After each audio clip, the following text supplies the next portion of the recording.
सद्गुरू मोरेमाऊली समाधी मंदिर पंढरपूर याचा लोकार्पण सोहळा व भक्तनिवास 1 याचा लोकार्पण सोहळा या 1 नोव्हेंबर रोजी पंढरपूर येथे आयोजित केला आहे। त्यानिमित्ताने रायगड, पुणे, रत्नागिरी तसेच मुंबई आणि बडोदा आणि तसेच महाराष्ट्रातील विविध भागातून जे माऊलींचे अनुयायी जे होते किंवा आहेत किंवा दादा तसेच आता दादा महाराजांचे जे अनुयायी आहेत ते आज या ठिकाणी हजारो संख्येने उपस्थित आहेत आणि त्यांना इथे कुठल्याही प्रकारची मेडिकल किंवा आरोग्याची गैरव्यवस्था होऊ नये याची सुविधा आम्ही इथे पुरवलेली आहे।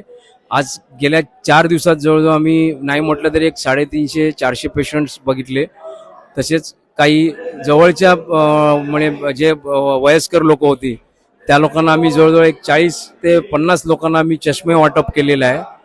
त्यामुळे आम्ही आज गेले 4 दिवस आम्ही हा जो काय उपक्रम केला ह्याचा आम्हाला फार आनंद झालेला आहे आणि अशीच उत्तरोत्तर सेवा आमच्याकडून घडत राहो हीच माऊलींच्या चरणी आमची प्रार्थना।